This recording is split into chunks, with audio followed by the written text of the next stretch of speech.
হ্যাঁ বন্ধুরা, এই যে দেখছেন এগুলো হচ্ছে আমরা মুগ কলাই বলি, কলই।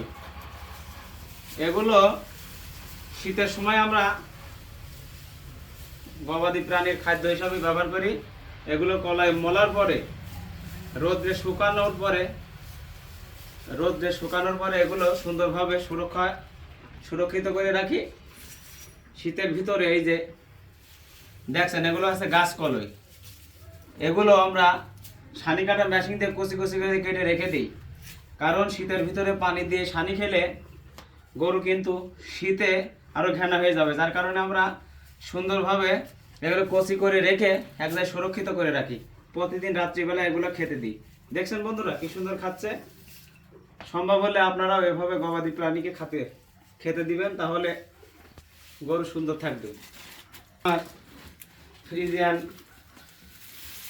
দুইটা মেয়ে গরু, আপনাদের এলাকায় এই গরুগুলোকে কি বলে অবশ্য কমেন্টে জানিয়েন।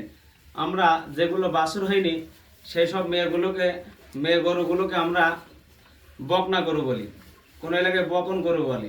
কিন্তু আপনাদের কোন এলাকায় কি বলে অবশ্যই কমেন্টে জানিয়েন। দেখেন বন্ধুরা, এই কলার এই ভুসি বলে আমরা, আপনাদের এলাকায় এগুলো কি বলে দেখেন। এই যে প্রচন্ড শীত, এই শীতের ভিতরে এগুলো কি সুন্দর খাচ্ছে দেখেন। আর আপনারা লক্ষ্য করেন দেখেন গরুর গা, দেখেন গরুর গা গুলো কি সুন্দর চকচকে আছে এবং কোনো শীত লাগানো ফোলা নেই। কেন জানেন? এই যে কলার এই ভুসিগুলা, এগুলো কিন্তু একদম শুকনো। এগুলা খেলে কিন্তু কোনো সমস্যা হবে না। এগুলা আপনাদের যদি সম্ভব হয় অবশ্যই আপনারা এগুলো মাঠ থেকে শুকাইয়ে সুন্দর করে সুরক্ষা করে রাখবেন, সুন্দর করে যত্ন করে গবাদি প্রাণীকে খাওয়াবেন, তাহলে এদের শীত লাগবে না। এদের শরীর দেখেন কি সুন্দর পুষ্ট। আমি দুইটা শখ করে ফ্রিজিয়ান গাভী কিনছি, একটা গাভী বিক্রয় করে দিয়েছি আর একটা আছে, তাদের দুইটা বাছুর আমি রেখে দিয়েছি, কারণ এই দুটাকে আমি গায়ে বানাবো ইনশাল্লাহ। এর মার আমি দুই বেলা থেকে সকালে 15 কেজি, বিকালে 5 কেজি, 23 কেজি পর্যন্ত এর মা দুধ পাইছি আমি।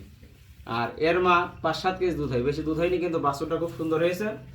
আল্লাহ ভরসা কেমন দুধ হবে আপনাদেরকে শেয়ার করবো ইনশাল্লাহ, যদি আল্লাহ আমাকে বাঁচিয়ে রাখে। তো বন্ধুরা, এভাবে আমরা গরু খেতে দিই। আর এইগুলোকে আপনাদের কোন এলাকায় কি নামে ডাকে অবশ্যই কমেন্টে জানাবেন। ধন্যবাদ সবাইকে। আজকে ভিডিওটা এই পর্যন্তই। সকলের সুস্বাস্থ্য কামনা করে আমার জন্য দোয়া চেয়ে আমি আজকে ভিডিওটা শেষ করছি। কেমন হয়েছে অবশ্যই কমেন্টে জানিয়ে। ধন্যবাদ, বাই বাই।